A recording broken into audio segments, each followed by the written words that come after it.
Nagbabalik po ako ng hirit, mga kapuso. Patuloy pa rin po ang mga pagdinig kaugnay ng mga flood control project ng gobyerno. Marami ang lumutang ng mga tanong kaugnay niyan. Naungkat yung pagbibigay ng donasyon ng mga kontraktor sa mga politiko, ang paggamit ng mga peking ID ng mga kawani ng gobyerno at maraming iba pa. Patuloy po nating himayin ang usaping ito dito sa Issue ng Bayan.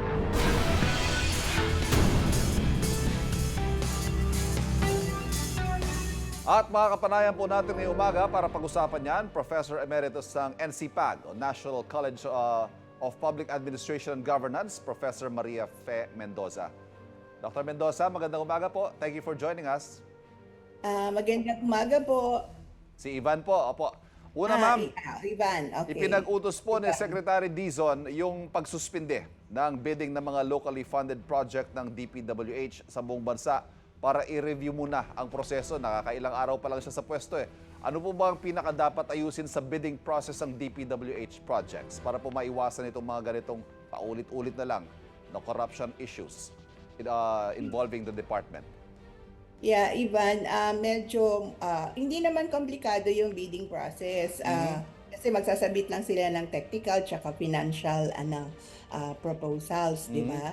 Ang problema kasi hindi nakikita. Kasi yung doon, yung kasi kasama doon sa requirements accreditation with PICAB, yung capitalization, yung mga ganon. Ang hindi kasi nakikita, una, kung in cahoots yung mga contractor.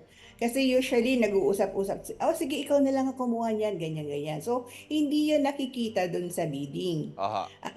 Pangalawa, hindi masyadong sigurong masusi yung pagtingin kung PICAB accredited siya pero yung track record ba niya, yung ganon. So, dapat nakikita yon doon sa bidding process.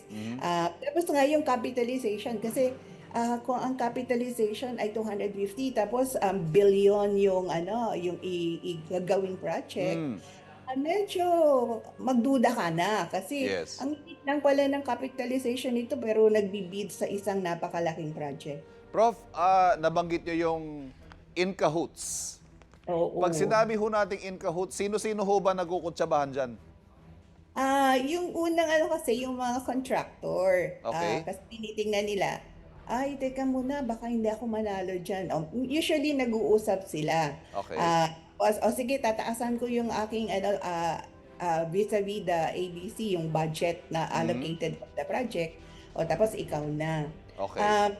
Kasi mahirap din mapatunayan yung in cahoots with DPWH. Or with the local government officials? Or with the local government official or with a national government official. Medyo mahirap kasing mapatunayan yun. Opo. Ma'am, hiniling din ni Secretary Dizon na mag-issue ng Immigration Lookout Bulletin Order sa ilang opisyal ng DPWH at mga kontraktor na dawit dito sa maanumalyang flood control projects.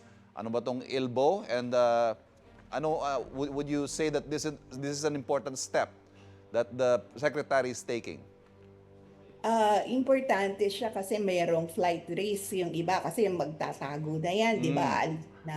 Lalo na ngayon na mainit talaga, may hearing, nakatutok ang media, nakatutok ang tao.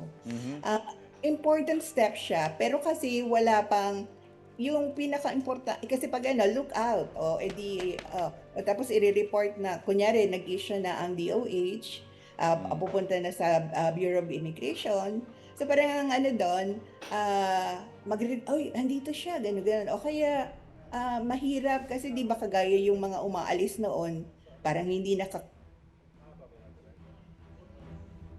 Professor? Professor Mendoza? Opo. Ayan. Go ahead, ma'am. Medyo nag-freeze lang po kayo. Go ahead. You were making a point. Yes, yung sa ILBO, okay siya. This is an important step. Okay. Kaya lang nga, medyo masalimuot pa kasi pag ILBO, look out and then may lag. Kung i-report, oy, nandito siya. O kaya minsan naman yung mga umaalis, very creative kasi at hindi Yes. naka-capture ng CCTV. Aha. At yung gano'n. So meron Yes, pang right. doon. So pwede pang makalabas. Yes. Tapos na, ang pinaka kasi yung hold order, hold departure order. Oo. Kaya lang, hindi pa, papunta pa siguro yun kapag meron Wala ng pang court case. substantive Oo. na, na reason para magkaroon ng whole departure or Ma'am, order. ongoing po yung mga hearings ngayon, both in the lower house and Senate. May mga nabanggit po mga kandidatong tumanggap daw ng donasyon para sa kanilang kampanya mula sa mga kontraktor. Ito, pakinggan lamang po natin yung partikular na pahayag na yan. Kayo po ba ay nagbigay ng donasyon sa sino man na kumandidato, whether local or national, sa huli mga eleksyon? 2022, Your Honor? Yes. Yes po, Your Honor. Kanino po yun? Kay Senator Cheese po? Senator Cheese Escudero. Yes po. Linawin nga lang po natin, ma'am, ito pong mga ganitong donasyon, bawal po ito. Bawal nga. Pero may Under- sinasabi po sila, personal money naman daw eh. Does that make a difference? Hindi, kasi whether it's personal or juridical entity ang nag-donate, bawal siya dun sa ating Omnibus Code, Election Code. Kaya lang kung 2022 siya, kasi parang ang tutok kasi ng COMELEC natin dun sa Certificate of Campaign Expenditure, diba? Yun yung tinitingnan. Pag nag-comply kayo, okay. Pag hindi. Pero yung mabusising pagtingin dun sa nag-comply.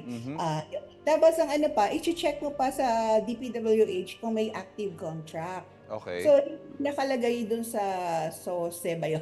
Pero gano'n, Yes, hindi yeah. nakalagay doon sa SOSE kung may active government contract. Kasi ang word doon ay, yung predicate word, yung Active government contract. contract, oo. Tapos nga, ang sanction niya, di ba, parang 1 to 6 years or yung perpetual disqualification or yung against, yung lifting of the political rights, di ba? Tapos hindi rin, so ito ba ikakaso doon sa contractor? Pag kinaso sa public servant, sasabihin, kasi ang ano lang doon, kung meron siyang kaalaman na galing ito sa Contractor na may active contract, yes. so parang sasabihin, kaibigan ko siya simula pa nung bata kami, di ba? Yung parang gano'n. Pero kung kaibigan mo siya, kung bata pa kayo, magkaibigan na kayo, syempre alam mo din kung may government contract siya o wala, Yes. di ba? Ma'am, Pero, yeah.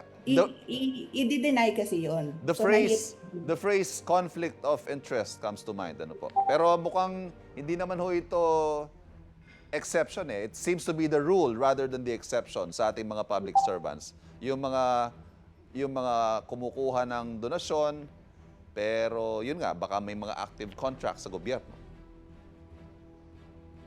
Opo. So, yung conflict of interest talagang kailangan, kasi yung iba naman ay, kasi di ba meron din tayo daw mga legislators o public officials who are contractors o Yes. yung ganun. Kasi doon sa party list natin, di ba, may nanalo contractor association, di ba? Parang ano mo doon, nag-disclose na naman kami, nag-alis na naman kami ng shares dyan. Nilipat lang pala sa kamag-anak, hindi ba? Oo, nilipat sa kamag-anak. So parang ang ano doon, kailangan kasi yung pananaw natin sa public service. Kasi malinaw doon, pag public service, hindi siya private interest, it's public interest. So may conflict of interest talaga kapag mas dominated ng private interest yung public interest. Ma'am, let me just go to another point about public servants. Yung isa ho, taga DPWH, pumirma ng completion certificate. Ito hong si District Engineer Henry Alcantara sa flood control projects. Kahit hindi niya ito personal na ininspeksyon. Nagtiwala daw siya sa mga tao niya sa baba na ginawa nila, so pinirmahan niya. Oo, sa ibang pagkakataon, pwede nilang sabihin yon kasi kunyari, daming ano. Pero yun nga, kasi accountable ka doon sa pirma mo. Meron ka rin kahit na may due diligence ka rin dapat gawin sa sarili mo. Hindi, sige, trusted mo yung, sir, okay na po yan, ganyan, di ba? Pero mag-imbestiga ka din bago mo ilagay ang pirma mo. Parang yun ang bare minimum yata pag you have people under you, pero you're heading a unit, parang may ano din eh, command responsibility, di ba? Pinirmahan ninyo, so dapat na-check ninyo, hindi ho ba? Oo. Dapat kasi dapat isa puso natin yung command responsibility. Hindi siya joking matter. It's a very serious matter. Kasi meron kung alam mo yung trabaho mo, ito yung command responsibility mo, aayusin mo yung trabaho mo. Kasi ang laki ng kaampat na sanction dun eh. Yes, yes. And let's not even go to the topic of gambling. Inamin po ng mga DPWH engineers na nakakapasok daw sila sa casino using fictitious names. Oo nga. Ang hirap na, no? Kasi yun nga, gambling is addictive. Kaya nga yung ating mga online gambling, yung mga ganyan, pati yung pagpunta talaga sa casino ay pinagbabawal, di Yes. ba?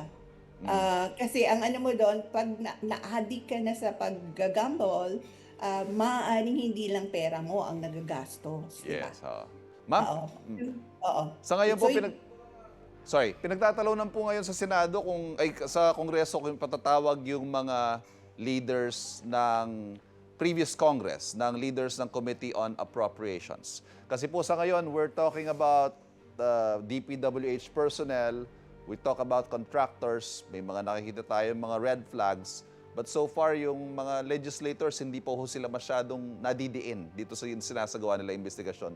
May calls po to call Representative Zaldico, halimbawa, na para bigyang linaw daw itong naging process sa 2025 budget. What do you think of this?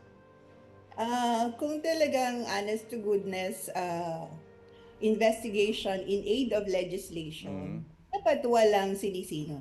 Meaning Dapat, everyone involved. Oo.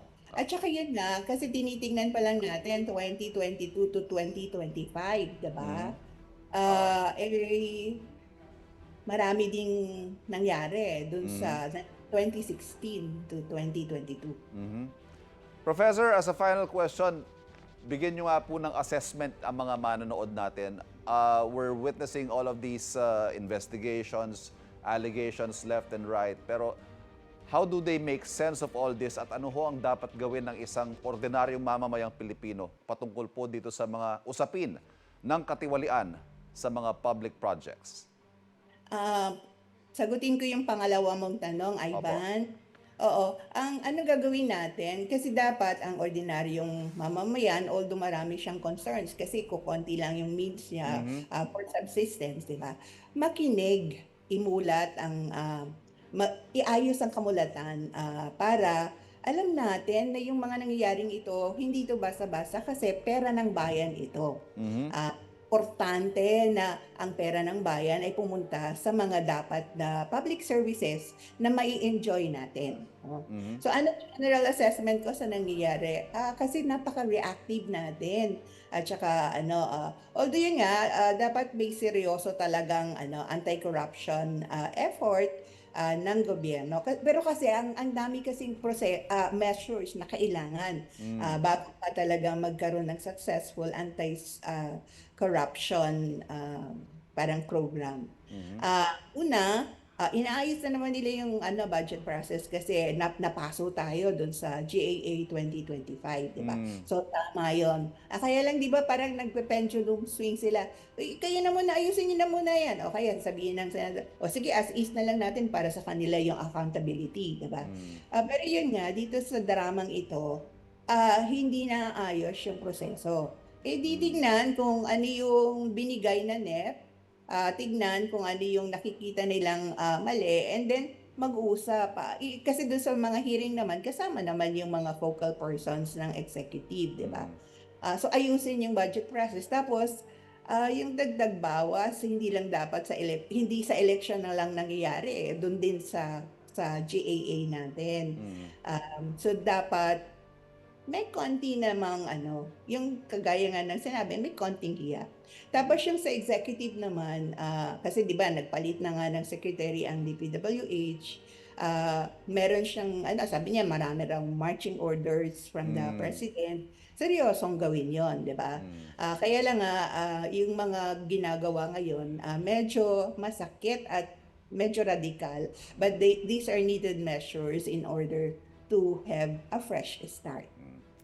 Professor Maria Fe Mendoza, maraming salamat po. Thank you for joining us this morning, ma'am.